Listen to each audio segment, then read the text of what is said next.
Okay, I'm going to show you how to do this diamond stitch. I'm going to call it the diamond slip because to create it you're doing a slip stitch. And I'll show you how on another video to do what I'll call the short diamond, which you do a whole bunch of short rows to create the diamond. So these are mistakes that I've come across trying to figure out a particular stitch pattern that I saw in an image.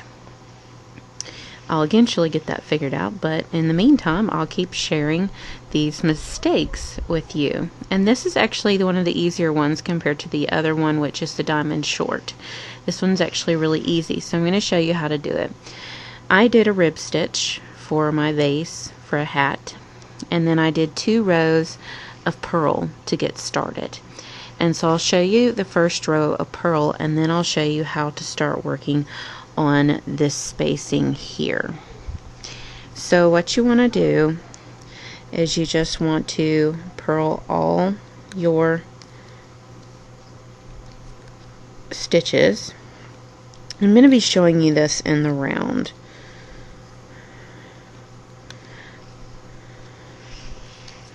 So what you want to do is you want to go around and you want to purl all the stitches all the way around for 2 rows to get you started. Okay, and then we will go from there, and then I'll show you from that point. The first, I think probably approximately 20 rows will repeat itself. So if you're wanting to do this on fine gauge, it works best on the finer gauge, or if you're using a lot of stitches, it works great there. And what I'm going to explain is I'm using 8 row sets because I'm working off of the 88 peg loom. But what you want to do is you want to figure out what the number of pegs divide up into evenly. Okay, so if it's 80, you're going to do 10. You're going to do sets of 10, and you know, if it's say 36, you'll do sets of 6.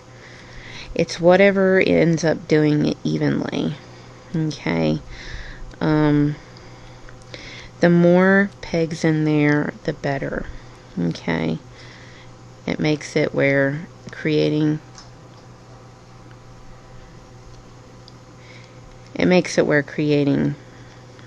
this stitch pattern easier. Okay. For instance, if you're doing 40, it'll probably be 10 stitch spanning. 60, I would say 10 stitch, or you can do 6 if you're doing 60. You have the choice. Whatever divides it up into it evenly is the best way I can explain it. It can be an odd number. It doesn't have to be even. So for instance, if you're doing 24, it probably needs to be 6. These are just common peg counts that I'm giving you. It'll make sense when I go to actually start this series of creating the diamond. So whatever your peg count is for your diamond area is how many rows you'll do. And the thing I'll make note of is this particular diamond stitching puts a little puff to the diamond, a very small puff. And the other pattern that you might have seen on my Facebook page, which is the short diamond, is it'll be indented rather than puffed, so it caves in a little bit, which gives a whole different look. That's what these stitch techniques are doing.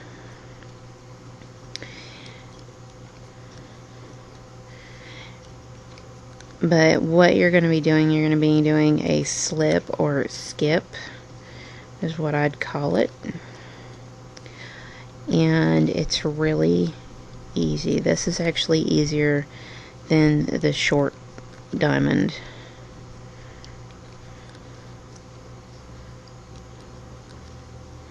The short diamond looks like it's cabled, but it's not. This looks like it's cabled, but it's not. That's the benefit, is that they're not cabled. Okay, we're about around, and then I can explain this out. So what you want to do once you reach the end is you're going to divide everything up by 8 or whatever loom you want to use. Make sure it's even. It ends up being a solid number, not a point something. Okay, so I'm working around 8 stitch slots. 1, 2, 3, 4, 5, 6, 7, 8. Now what you can do when you start placing stitch markers is this is going to be your slips on these two. Okay, and what it is, it means you're going to slip the first stitch of the 8 and you're going to slip the last stitch of the 8, which means you'll be slipping these two here because these two connect to the 8 stitch sections. Okay, so what you'll need to keep in mind is whatever it is, you'll be removing the first and last stitch for slipping. Okay, say you're doing 6, you're going to move the first peg and the 6th peg stitch and make it a slip stitch, which means you're only going to be working with 3 stitches in the middle. Okay, and that'll make for a real small diamond. I would suggest the larger number for stitches if you're going for an even number. So for instance, I'm going to slip that first one and then I'm going to just knit 6, 3, 4, 5, 6. Okay, now I'm slipping that last one, which is peg 8, slipping the first one, which means you're going to slip those two. Easy way to do this is you can put a stitch marker on this one and a stitch marker on this one. Okay, and then you're going to knit 6 more. Go to the back, slip the 8, slip the first, knit 6.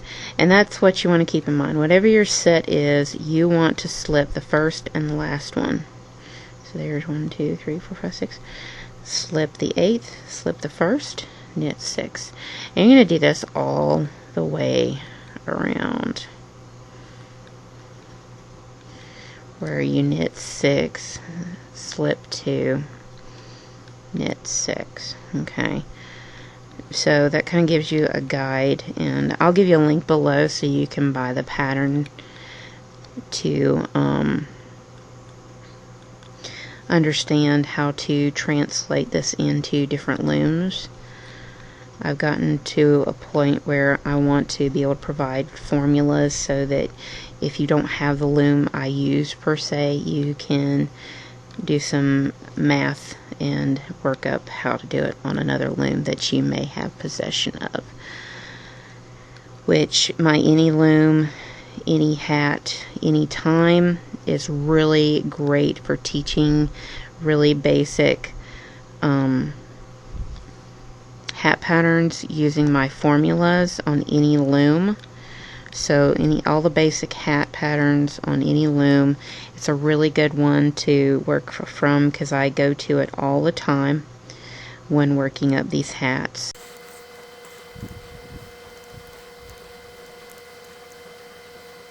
Okay, somewhere it didn't work up evenly. Okay, so you're doing 6 and 6. Let me see where it didn't quite work up evenly. There's a place it didn't. It's a problem when you're talking and doing this. Okay, 1, 2, 3, 4, 5, 6.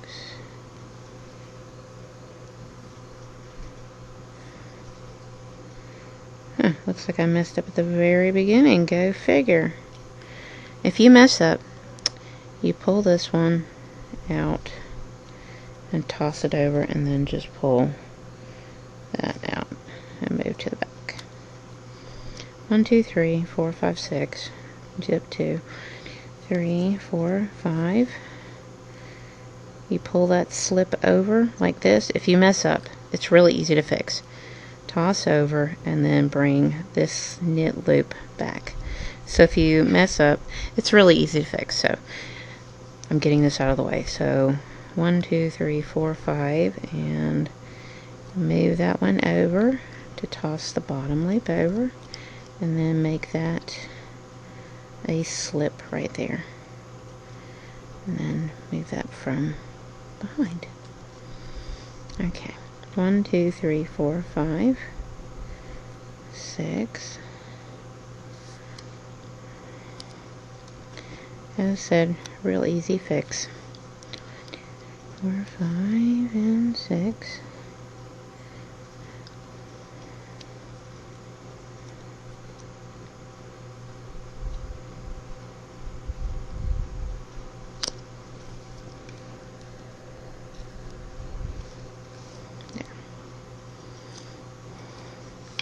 Okay.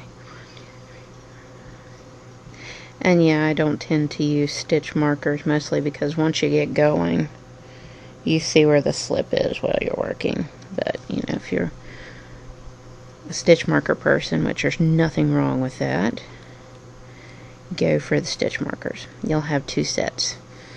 There's this set, and then there's one that's in between. So you'll probably want different colored sets. Out of a suggestion.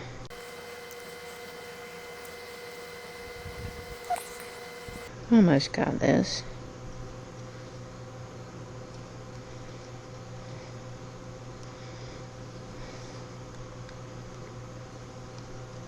Okay. I think this is my last correct.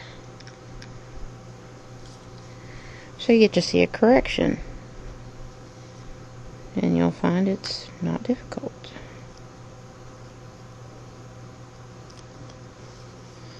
And knit that last one. Okay. There. You'll have seen the correction. Okay. So now what you want to do is you slip the peg 8 and slip peg 1, which means this starts to slip. Then you're going to knit over 6.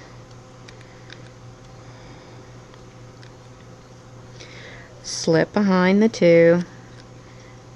Knit over 6. Okay, so here's how I explain it on this row that I'm doing right now is repeat for 7 more times.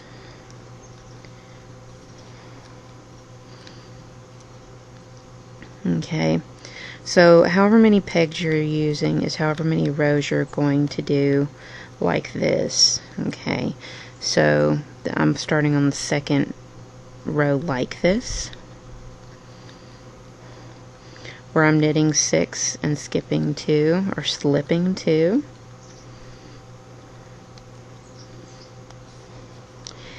And you're going to do it for, since I'm working with 8 peg sets, I'm going to do 8 rows like this, just repeat 8 rows. So when I get around, I'm going to tell you to pause the video and complete 6 more times. And then I will show you how to break it up and start the next staggering diamond set. As I said, this actually is a really easy diamonding pattern that really looks nice on a variegated yarn like this. And the short row really works nice on a variegated yarn. So we're all the way around, and I'm going to tell you to pause the video and do 6 more rows of this, and then I'll go about showing you this section here. This is where it looks like a cable and it's not. So it's actually a nice stitch without having to do much work. So pause the video, complete 6 more rows, and then I'll show you this next section. Okay, I have completed 8. And what you want to do is you want to count your things if you want to make sure. 1, 2, 3, 4, 5, 6, 7. Looks like I need to do one more. 1, 2, 3, 4. Let's see. 1, 2, 3, 4, 6, 7, 8. Okay, 8. Alright. So you can do this particular technique one of 3 ways. and I'm going to show you all 3 ways you can do it, but the object is to gather your slips to connect to one stitch, okay? So the way I like to do it is because there's enough space to get a finger up in between them. See, I've gathered all my slip stitches together. I'm going to pull the finger through, and what I do is I place my working yarn and I shove it through and grab it on the other side. Okay, so you can see there's my working yarn, and I've gathered all my slip stitches, and I'm going to put it on the last, and I'm going to put it on the first. I'm going to knit it over, and then I'm going to knit the next one over. Okay, and what you'll have just done is you'll just created a gathered area. Now when you do that, that's what you're going to do, and you're going to purl your way over to the next one. Okay, and I'm going to show you the next technique you can do, but mostly what you're doing, and what I'm going to call it in the written pattern, is a gather 8 knit. Okay, and what that means is you're going to place all those onto the peg. You're going to e-wrap the top, and then toss them all back over again. Okay, alright, tighten it up as much as possible, and knit and knit. So you're knitting those 2 slipped stitches. Then you're going to purl over to the next one, and I'll show you the third option. So what I'm going to call it is a gather 8 knit. Alright, and that's what this means. It means you're going to gather up all of these and put them on. And so the next option will be a crochet hook if you have one.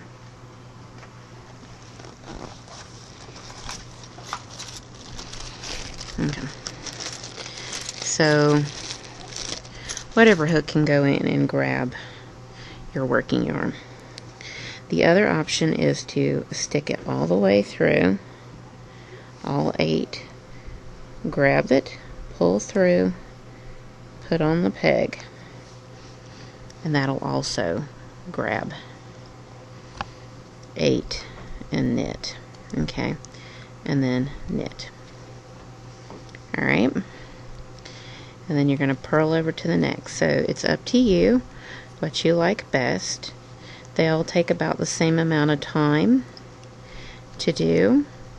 If I don't feel like messing with tools, I just stick my finger up in there and do it that way. So again, the first way is you can stick your finger up through those, and then grab it, shove it through, put on the peg, tighten up, knit over, and then knit. Purl 6, and I'll show you the next way of doing it again so you can get the idea.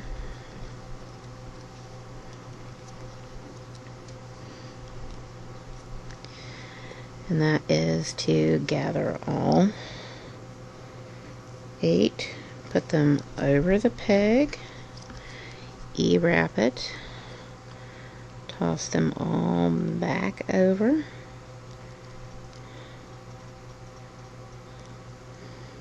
then tighten it, knit, and then knit. And then I'll show you the crochet method again. So go ahead and purl your way over to the next. I find I prefer the crochet method and the finger method. Those seem like the easiest and least confusing. So your crochet hook goes through all of your loops. About missed one. Okay, then you want to take your working yarn, grab it, pull it through, put on that first slipped peg, tighten it up as much as possible, knit, and knit the next one. So this is how you do this technique, and you do it after each slip set. You do it to prep for the next. And the purled row, then you do a single row of purl, just normal purling, and that gets your really distinctive area. Now if you want more puff to your if you want more puff than what's here, just do a few more rows. I did 8, you could probably do 12 and get the more puff to it, to do 12 rows rather than 8, and you still gather up. So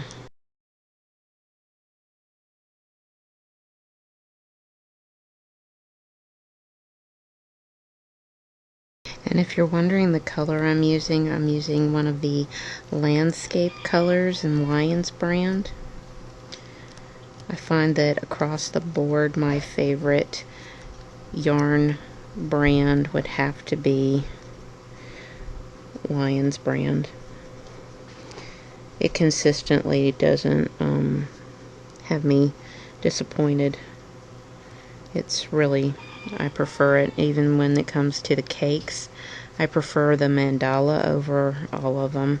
I think it has a better color range, more color options, and I've tried 3 of the brands, so again, I'm not really disappointed in Lions brand. Okay, and purl that last one.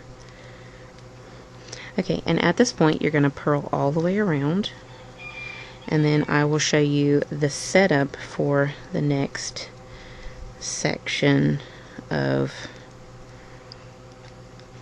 this patterning. So go ahead and pause the video and purl the entire row, and then I will show you how to do the next section, which will be this section here. We just completed this section. Now you're going to complete that section. So go ahead and do a purled row, and I'll come back and show you the next section. Okay, now we need to stagger it. Alright, so we need it to be in the middle here. And that is where it's kind of easy to figure this out. We are working 6 stitches, so you're going to do 3 and then slip 2. Okay, so what you're going to do is you're going to, and it's getting started, so knit 3, slip 2 to get started, then you're going to go back to knitting 6. 1, 2, 3, 4, 5, 6. So you want to figure out what your middle 2 are on your 8 set, and to know that, then you know you're going to be working with pegs 4 and 5, okay, and your 8 peg set, and that's something to keep in mind. Make sure I'm doing okay,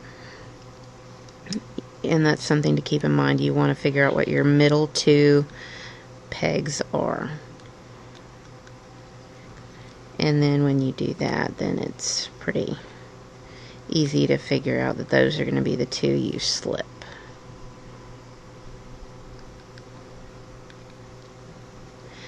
And after this point, it pretty much is going to work just like the previous 8 set. You're just going to continue to knit 6, slip 2 for 8 rows. However many pegs you're working with is how many rows you'll do, as just a rule of thumb.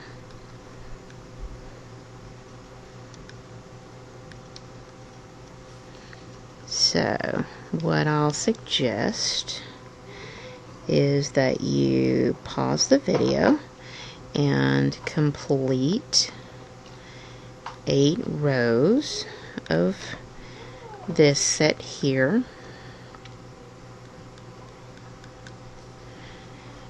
and then I will explain that we do the same thing like we just did, where you gather 8 and you knit. So it'll be G8K is what's going to be written in the pattern, which means gather 8 slip stitches and then take that and knit it. Okay, so that's how I'm going to do that in the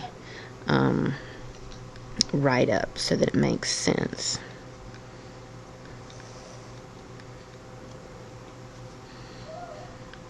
So go ahead and pause the video and complete your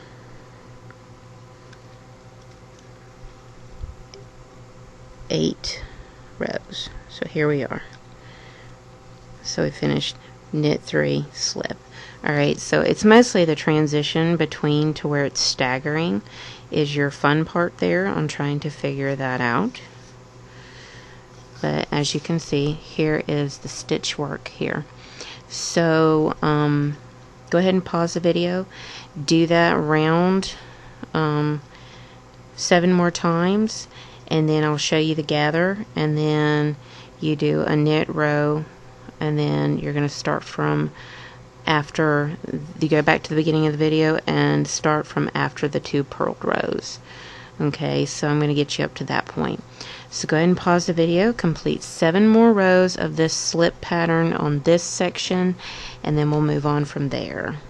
Okay, we're at the point where we want to start gathering again, but what you want to do is you want to start purling 3. So purl 3, and then do the gather 8 slip, and then knit it.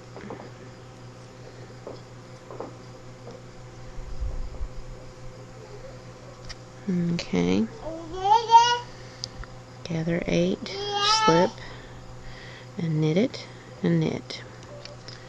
And then at this rate you're going to be doing exactly the same as you did before. I'm not going to go over it like I did the other, but you're going to go over and you're going to do exactly the same. Purl in between, then you're going to gather your 8 slips and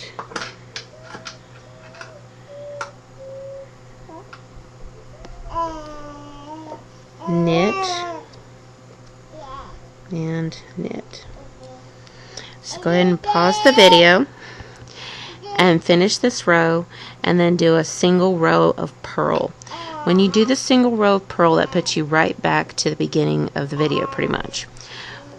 But instead of doing 2 purls, you're going to go directly into this first section that we did of slips. Okay, so to complete this row by gathering your 8 and then doing another row of purl, and then start back from the beginning of the video and start following from the point after the 2 purls. And that is how you do this diamond puff kind of stitch. So have some fun with it, but I'll give you a link below so that you can have the formula off of Ravelry, and I'll even put the instructions on how to make this particular hat and the yarn I used.